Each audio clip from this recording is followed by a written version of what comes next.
Cinema తెరపై దశాబ్దాల పాటు దళపతిగా అభిమానులను ఉర్రూతలూగించిన సి జోసెఫ్ విజయ్ రాజకీయాల్లో అడుగుపెట్టినప్పుడు ఆయనపై అందరికీ సందేహాలే. రాజకీయాలు తెలియదు, ఎలాంటి అనుభవం లేదు, పాలన అంటే సినిమా చేయడం కాదు, ఇలా ఎన్నో విమర్శలు వెల్లువెత్తాయి.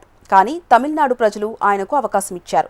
ఇప్పుడు సీఎం కుర్చీలో కూర్చున్న కొద్ది నెలల్లోనే విజయ్ తనపై ఉన్న ఆ అనుమానాలని లక్ష్యంగా చేసుకుని ఒక్కో అడుగుతో సమాధానం చెప్తున్నట్టు కనిపిస్తుంది. మొదట్లోనే ఆయన ప్రభుత్వం తీసుకున్న నిర్ణయాలు రాజకీయాల కంటే పాలనపైనే ఫోకస్ పెట్టినట్టు సంకేతాలు ఇచ్చాయి.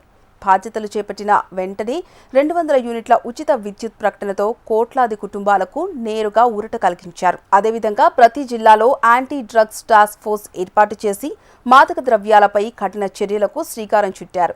మహిళలు, పిల్లల భద్రత కోసం ప్రత్యేకంగా సింగప్పన్ టాస్క్ ఫోర్స్ ఏర్పాటు చేయడంతో పాటు మరో కీలక నిర్ణయంగా మారింది. వివాదాస్పదంగా మారిన ప్రభుత్వ మద్యం దుకాణాలు విషయంలో కూడా ప్రభుత్వం వేగంగా చర్యలు తీసుకుంది.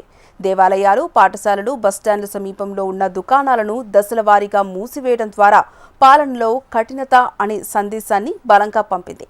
అయితే విజయ్ ప్రభుత్వాన్ని ప్రత్యేకంగా నిలబెడుతున్నది కేవలం నిర్ణయాలు కాదు, ఆ వెనుక ఉన్న పాలనా శైలి. ప్రతిరోజు సమయానికి సచివాలయానికి చేరుకోవడం, గంటల తరబడి ఫైళ్లపై దృష్టి పెట్టడం, అధికారులపై క్రమశిక్షణను తప్పనిసరి చేయడం వంటి అంశాలు కొత్త చర్చకు దారితీశాయి. సంప్రదాయ రాజకీయ నేతలా కాకుండా ఆయన కార్పొరేట్ సీఈఓ తరహాలో పాలన నడుపుతున్నారనే అభిప్రాయం బలపడుతోంది.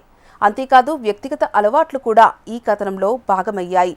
టైం కంటే ముందే ఆఫీస్కు వెళ్తున్న ఆయన సాదాసీదాగా సెక్రటేరియట్లోని తన ఛాంబర్లో భోజనం చేయడం, అనవసర రాజకీయ సమావేశాలను తగ్గించడం వంటి విషయాలు ఆయన డిసిప్లిన్ ఫస్ట్ పాలనా విధానానికి ఉదాహరణలుగా చెబుతున్నారు.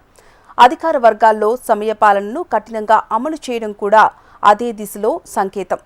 విజయ్ ప్రభుత్వం కేవలం సంక్షేమంపై మాత్రమే కాదు, వ్యవస్థ మార్పుపై కూడా దృష్టి పెట్టినట్టు కనిపిస్తోంది. అమ్మ ఉనవగం క్యాంటీన్ల ఆధునీకరణ, నిలిచిపోయిన తాగునీటి ప్రాజెక్టుల పునరుద్ధరణ, రైతులకు ఆర్థిక ప్యాకేజీలు వంటి నిర్ణయాలు ప్రజల రోజువారీ జీవితంపై ప్రభావం చూపేలా ఉన్నాయి.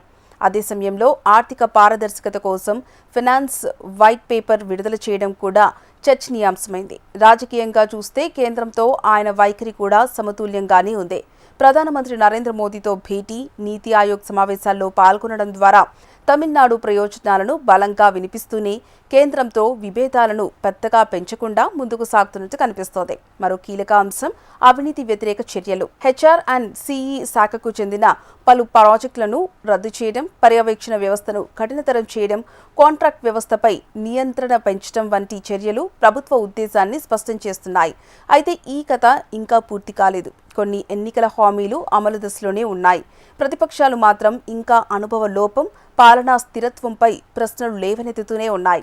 కానీ ఒక విషయం మాత్రం స్పష్టంగా కనిపిస్తుంది. విమర్శలు తగ్గకపోయినా వాటికి సమాధానం ఇప్పుడు మాటలతో కాదు, నిర్ణయాలతో వస్తుంది. సినిమాల్లో ఎలా అయితే ప్రతి సన్నివేశానికి ఒక క్లైమాక్స్ ఉంటుందో, రాజకీయాల్లో విజయ్ కూడా తన పాలనను అదే తరహాలో పర్ఫార్మెన్స్ మోడ్లో నడుపుతున్నారన్న భావన బలపడుతోంది. ఇది తాత్కాలిక ఉత్సాహమా లేక స్థిరమైన రాజకీయ మార్పుకు ఆరంభమా అన్నది రాబోయే కాలమే నిర్ణయించాలి.